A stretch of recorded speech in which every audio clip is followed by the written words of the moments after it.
Yeah, so, you know, consciousness is new too. We didn't become conscious till, like, I guess when they tried to say that Christ came and all that. Let me give you a good understanding of what's going on.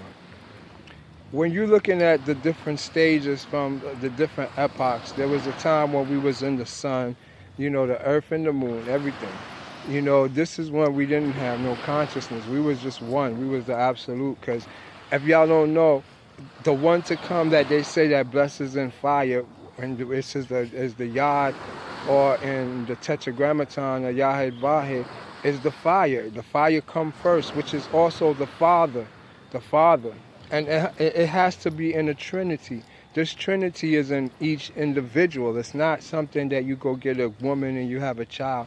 No, nothing like that. The Trinity is within yourself. Unity of, like, you see, you're half and half. You're not fully one being. You're one brain with a hemisphere of right and left, feminine and masculine. So the father will marry the mother, and they have the child, the heart. The heart is the water.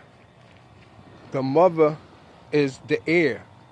So this is all part of the same science of becoming conscious, because it's the Trinity. It's the three spheres. You see, because I was telling you, once when we was in fire, we was perfect.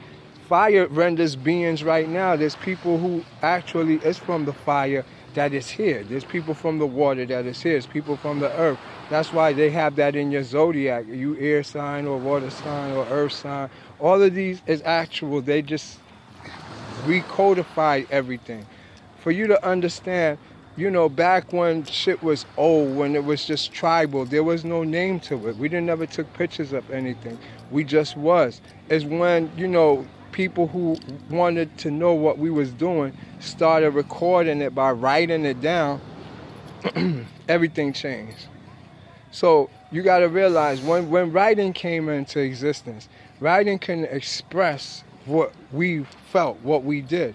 If I wanted to say I love you, I would just say I love you. If there wasn't no words, I'd give you a look. I draw a heart on the dirt, or I put up a symbol, the two hands. I can't do it here, of the heart. That's I love you. You feel that. That's energy. But when you go to write ILOPEYOU,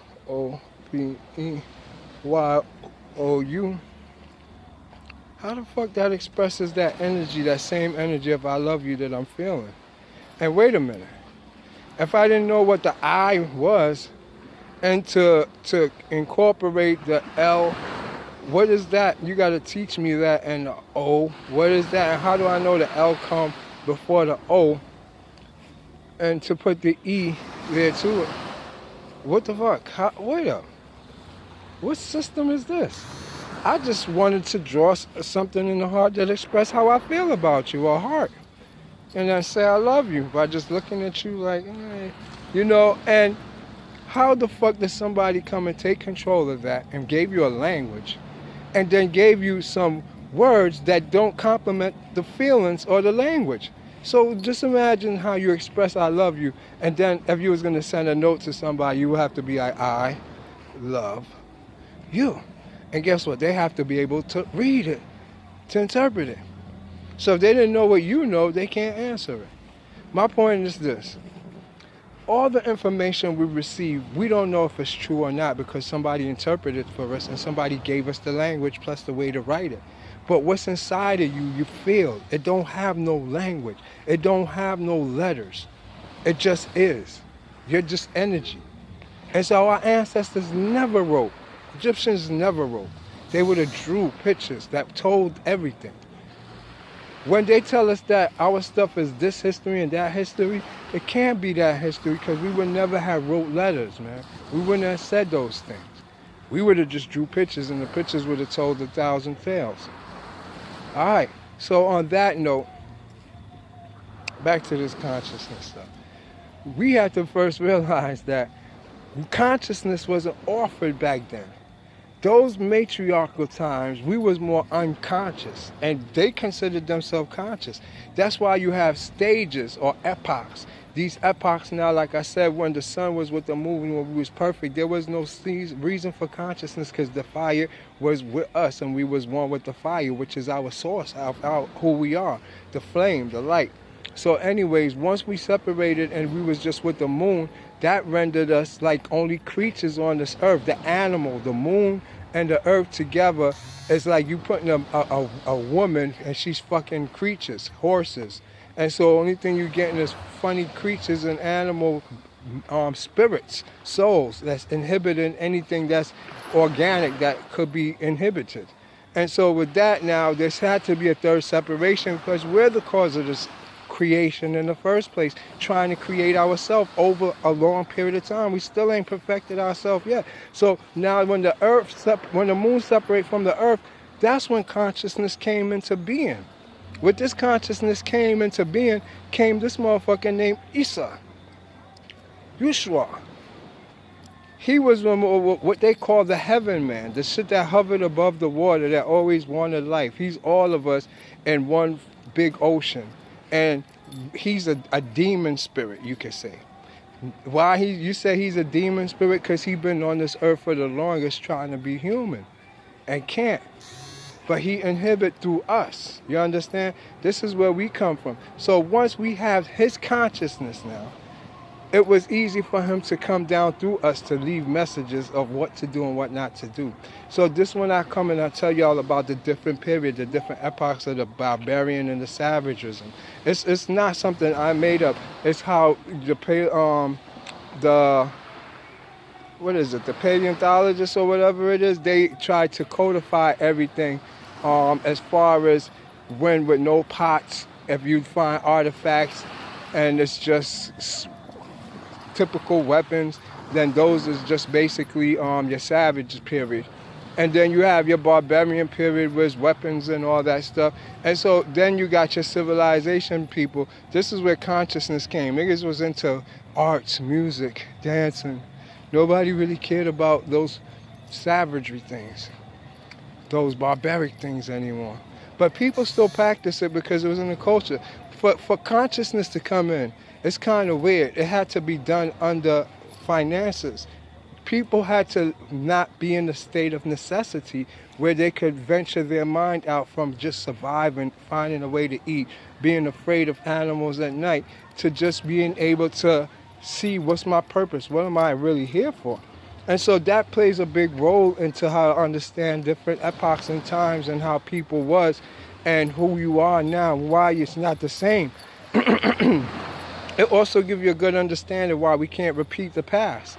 You understand what stood then for that, because that was what was needed as a stepping stone to get to this. But to say, let's say we want to take it to the matriarch period again, that we can't take it to the matriarch period because matriarch meant to be married, internally married. So the father will have his wife. But when they have kids, they got to have two kids, a boy and a girl. And so the boy now will marry the girl. And the girl in turn will fuck the father. And so they kept inbreeding within the circle. And then that's where kingship come in. And with kingship coming in, you have now conquering. Because the law of conquering is how all these lands got taken. It was under a creed, a law. And actually, it was the indigenous people made it up. You know, Egyptians, whatever, Africans, that if you want something, you take it and kill the person that is the owner, which is really the king, is where it come from. And so the king himself, always for him to be overruled or taken over, you had to kill him. That's why they go and kill off, the king go and kill off anybody who's a threat to him. You know, you hear like Sargon, who was conqueror of the four corners, you know, he actually now went around killing off anything that posed a threat. And so you got to realize, back in the matriarch part, that was the law of conquering. And so with the law of conquering in the matriarch period, it was the woman who carried the genetic seed line, or who was the eldest, like how we see the son today as the one carrying it on. It was the woman back then. So for the actual person to take the woman, he had to kill the father. And so that was the honorable way. He'll invite him outside and they will fight to the death for the daughter. That's dead ass. That's how matriarch worked. That's where kingship came from too. And so when you got the people who conquered and took over, they conquered under those rights, the law of conquering, and defeated everybody and took their wives, married into that line. And that's where you get people like the Hyksos, or the story, if you hear of Captain Smith and Pocahontas. All of them did it legally, but killed everybody afterwards. And that's how that happened. But my point is this. There was a savage point, a barbarian time, and a conscious time. Civilization was when consciousness got real. You understand? Now, for you to understand fully that consciousness isn't something that's always been here, something that's afforded to us now, you got a chance to see that when they talk about shit like the 2012 experience that took place with the Mayan calendar and everything, that was a boost in consciousness. This is a new level of consciousness that not even your grandparents had that you have. You understand? And it's not like it ran retroactive. It ran concurrent. Everybody was offered the same energy of upgrading their own heart, opening their heart chakra, opening your Daf gate, where's your intelligence at, to receive a new spirit on it. But not too many people was receptive of it. So these is the things now for you to understand. Your consciousness is based like upon your growth cycle from puberty to adult. And if you don't realize that each one is a spirit that comes down on you, if you miss the spirit or you don't get it, you can't grow. Your perception won't grow. You just sit around doing the same childish shit your parents did and their parents. So it's like kids raising kids. And all of them don't have no cause, no reference point. So they look at their TV, they look at what the Europeans is doing, and then they mimic them and say, this is the pinnacle of what you're supposed to do. Work, get a job, become a doctor, lawyer, own a few houses. Then what you're gonna do? Get all the money in the world. Then what you're gonna do? Buy all the cars. Then what you're gonna do? Go take a vacation and do nothing. So you did all of that to do nothing? Stop. But anyways now, so back to consciousness. Once you realize within yourself you have the king, the queen, and the son, the mother, father, and son. You understand? It became one light, one ray of light. This ray of light now became a consciousness within yourself that a lot of people don't have the ray of light within their DNA, is sleeping. So they go through life just talking about things that they see on TV, what they encounter on a daily basis. They really have no higher spiritual knowledge. And until that consciousness click in them, then they receive divine revelation. Now everything they saying, everybody gonna be like, you crazy, you sound crazy, what the fuck is wrong with you? Because everybody is unconscious and don't realize it. And so when a person starts speaking of where they come from and their higher perspective of life, they're gonna see them as, something is wrong with them. But in reality, it's because they're not conforming to the clone mode, the clay avatar that is Adam. And you got to realize, it's very important to realize, with the conscious being here, which is probably 5% of this whole population, you have unconscious souls here, what we call the soulless. The soulless now keep out of our 5%, maybe 3% of it out. So it's really only 2% consciousness out of everybody, because of the simple fact you have a lot of followers, potential conscious people following the soulless, doing what the Europeans do, doing what this person do, doing what the Chinese doing. And I'm not saying that they're all soulless, because soulless come in any color. But what I'm saying is that being unconscious, being a soulless, they're just made as a empty vessel, but they have what's calling them ordinance. They follow direction, laws. They go to work. They got the job. They do everything, but they have no substance to them. So you not having all that, just coming from the poor side onto the middle class, will want to be like them and realize it's nothing to them after you get there, because there's no substance there. And you will find that in a lot of people. You sit with them and they say, how you doing? Nice weather. The Bills just beat the Braves. What the fuck are you talking about? So you realize there's a lot of people here that is just here to distract you, to make you not do it. They like your overseer, but they themselves don't have no destiny. They don't have no souls. Now, It goes into mad category because there is soulless people here looking for ascension, and a lot of soulless clings. They like together. A soulless always cling to one with a soul. You always see that in a relationship. It's like you're always going to see the children of God with the children of men. It's like them two go together for some reason to learn from each other and impose each other's energy. But for some reason, that's how it always happens. And we fall asleep with these soulless and don't realize we had an ascension. You have a divine duty to do. And so a lot of us start having visions, start seeing things, these dreams, and can't connect them and just disassociate. And we wind up taking sleeping pills, all types of beta blockers, and anti-schizophrenic medicine just to avoid who we are. And this is all a part of being conscious. Because like I said, you will go into the underworld and you will meet yourself and you will have to face your virtues and complete it. The reason why is because, I'll break it down to you, as a soul, you come flying through. Let's picture yourself as a soul, hitting our solar system. When you get to Saturn, you're going to acquire some qualities, your prudence. When you get to, what comes next? Jupiter, you're going to learn how to get balance, how to love, not how to love, because you get that from Venus, how to you could say be successful in life, your will. Then as you come through to Mars, you learn how to be strong, bold, warlike, fight, and your will to want to compete. Then you get to Venus, that's where you get love, compassion, forgiveness. And you know, the moon give you imagination, and the sun itself giving you the power to create. And so all of these is what make up your soul. And so when you're leaving, you have to return these. When you reach consciousness, when you become conscious, the reason you're going into the underworld is to give it back. Your insecurities have to be given back because they was governors to hold you down. They wasn't actually there for you to be you. You building yourself up and getting big and cognizant was your insecure of being you. So you had to defend yourself, always ready to go.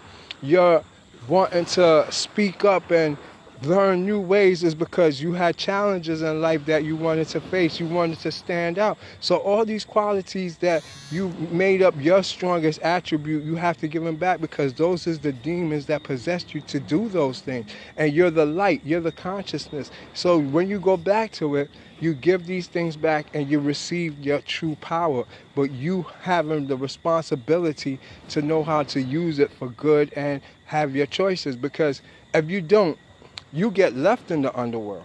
Wherever you're at in your lessons of the Tuat is who you are. So if you're promiscuous and you are a god or a higher being already or ascended into the astral world, you will find yourself when you die in Egypt with the dark spirits of the Egyptians, everybody fucking like in the Indian photos and kissing. But that's what goes on in the underworld of the gods, because you're looking at Osiris, the god of the phallus of the penis and the Isis of the vagina. It has a very significant effect upon your body psychically. But these is gods that they have the pictures of. So you will be personified as one of those gods. So you will be involved in when a person is having sex, you will be involved in it. Or you could ascend past all that to be a higher being, a teacher, a mystic that is no laws govern you. You could come and go as you want. You could be any one of those spirits because look at them as you coming down from the absolute when you are pure nothing. You don't remember nothing. You don't know nothing. You're just the zero, the full. And you come down, you start being different beings. The seraphim, the winged ones, an Anunnaki. Then you're going to be, like the elementals, the element spirits, fire, air, water, to come down to this. Now some people within their consciousness is stuck between religion, Buddhism, Hinduism, Arabic, Muslim, Islam. These is part of chakra zones of these frequency coming down that they're stuck in. Their consciousness could only see that. So until they go through a certain trauma in their life, they're not going to be able to pass that zone or see it. So a lot of people now, they're seeking. They want to pass these zones. And so when they learn, they leave one belief system to jump to another till eventually they know all information enough to stand on their own.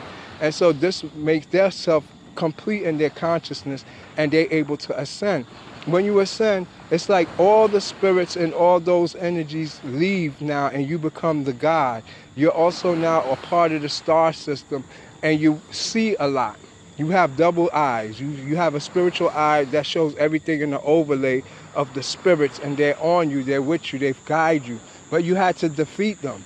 You had to go and get sick, you could say, and inhibit them with whatever you have.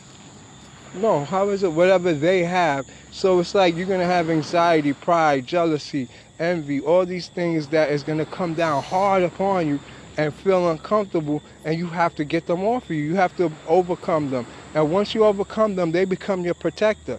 And so once you have the dragon, oh, that's another one I'm going to do.